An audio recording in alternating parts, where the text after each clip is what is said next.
dalam Alkitab, saudaraku, kita membaca dalam beberapa minggu yang lalu mengenai hamba Tuhan Barnabas, saudaraku, yang dikirim ke Antioquia, saudara, dan dikatakan mengenai Barnabas adalah seorang baik, penuh dengan Roh Kudus dan penuh dengan iman, sehingga banyak orang, sebagian besar orang, jiwa-jiwa diselamatkan. Perbuatan baik selalu membawa jiwa-jiwa kepada keselamatan, saudara. Dan juga, saudaraku, minggu yang lalu kita melihat, saudaraku, bagaimana satu orang janda, saudaraku, yang kaya dengan perbuatan yang baik, yaitu Tabita. Lalu berbuat baik, suka berbuat baik, suka menolong orang, dia mengasihi janda-janda yang lain, dia berkorban, dia bekerja keras, saudaraku, supaya dia bisa memberi, saudaraku. Dia rupanya suka memberi, suka berkorban, saudaraku. Itu perbuatan yang baik. Dia suka berkorban, suka memberi. Dan pada suatu hari dia meninggal dunia, tetapi Tuhan menghidupkan dia kembali, saudaraku. Puji Tuhan, saudaraku. Dalam Matius 5:16 dikatakan, saudara, bahwasanya perbuatan baik kita itu mempermuliakan Tuhan. Tetapi sebelum kita sampai di situ, saya mau menerangkan kepada saudara bahwa sekedar perbuatan baik saja tidak membawa kita kepada keselamatan. Amin. Jangan pula nanti kita hanya mengandalkan perbuatan baik, tidak, saudara. Bahkan sebelum selamat kita tidak sanggup berbuat baik, karena kebaikan adalah buah Roh Kudus. Tuhan Yesus berkata, hanya seorang yang baik, yaitu Allah, saudara. Begitu dalamnya arti kebaikan kepada Tuhan Yesus, saudara. Yang tidak bisa kita capai, saudaraku, hanya dengan, saudaraku, keadaan manusiawi kita, kesanggupan manusiawi kita saja, saudara. Kita perlu Roh Kudus memenuhkan kita, menguasai kita, dan kita bersandar kepada Roh Kudus, supaya Roh Kudus memberikan buah Roh, yaitu kebaikan di dalam hidup kita, saudara. Nah, dalam Matius 5:16 dikatakan, saudara, Matius 5:16, demikianlah hendaknya terangmu bercahaya di depan orang, supaya mereka melihat perbuatanmu yang baik dan memuliakan Bapamu yang di sorga. Terangmu bercahaya, terang anak-anak Tuhan, saudara. Kita ini, saudaraku, terang Tuhan. Ya, semalam, saudaraku, Tuhan memberikan pengertian bahwasanya kelompok sel itu harus seperti mercusuar yang memancarkan terang. Terang itu ialah kasih. Kapan dalam satu kelompok sel tidak ada kasih, saudaraku, yang ada hanya mercusuar saja.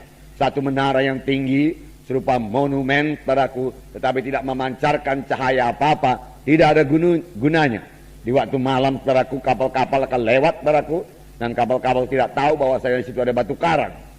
Ketabrak juga, saudaraku, dan rusak, boleh jadi tenggelam, saudaraku. Tetapi satu kelompok sel, saudaraku, yang memiliki kasih, saudaraku, adalah seperti mercusuar yang memancarkan cahaya itu, saudaraku, sehingga kapal-kapal yang lewat pada malam hari bisa selamat. Nah, di sini dikatakan biarlah terangmu bercahaya.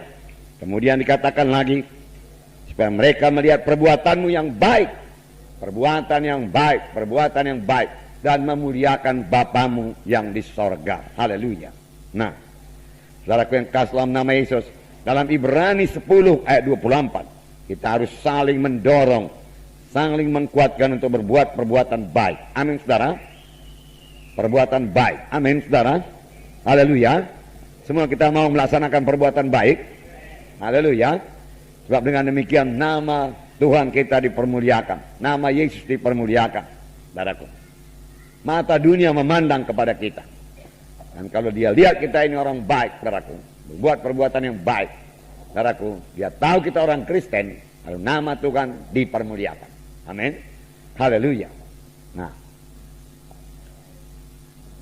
dalam Ibrani 10 ayat 24, dan marilah kita saling memperhatikan, supaya kita saling mendorong dalam kasih dan dalam pekerjaan baik. Ya, saling memperhatikan. Ya, anak-anak Tuhan juga harus memperhatikan anak Tuhan yang lain, tidak memperhatikan dirinya sendiri saja. Dalam kelompok sel kita memperhatikan jiwa-jiwa dalam kelompok sel kita, jiwa-jiwa mana yang tidak datang. Pada kaum bapa harus tahu Kaum bapak mana yang tidak datang dalam kelompok selnya? Kaum ibu juga demikian. Kaum ibu juga harus mengetahui kaum ibu mana yang tidak datang dalam kelompok selnya. Marilah kita saling memperhatikan. Dikatakan di sini. Dan kemudian saling mendorong dalam kasih. Saling mendorong dalam kasih. Dan saling mendorong dalam perbuatan yang baik. Dalam pekerjaan yang baik. Saling mendorong. Atau boleh juga dikatakan bekerja sama dalam melakukan pekerjaan yang baik. Amin, saudara. Ya. Maukah saudara mengerjakan pekerjaan yang baik? Haleluya. Sudah 2 kali saya tanya. Haleluya. Semua mau, saudaraku? Haleluya. Nah, saudaraku, banyak macamnya perbuatan yang baik. Dalam Matius 25 bisa kita jabarkan itu, saudara. Pada waktu aku lapar, engkau memberi aku makan. Pada waktu engkau haus, engkau memberi aku minum. Pada waktu aku dalam penjara, engkau mengunjungi aku. Pada waktu aku sakit, engkau mengunjungi aku. Ya. Pada waktu aku telanjang, engkau berikan aku pakaian. Nah, itu macam-macamnya. Amin, saudara. Berbuat baik. Berbuat baik. Tapi saudaraku, kita sebagai orang-orang rohani, saudaraku, terutama kita berbuat baik dalam hal rohani. Itu prioritas yang pertama. Saudara tolong orang dalam perkara badani, saudaraku, tetapi saudara tidak menolong dalam perkara rohani, hasilnya tidak seberapa.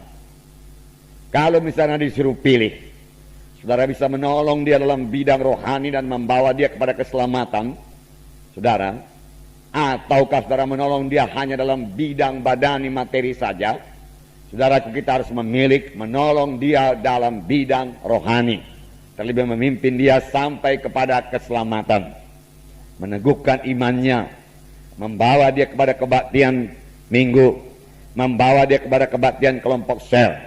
Amin, saudara. Haleluya.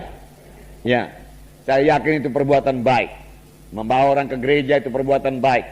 Membawa orang kepada keselamatan itu perbuatan baik.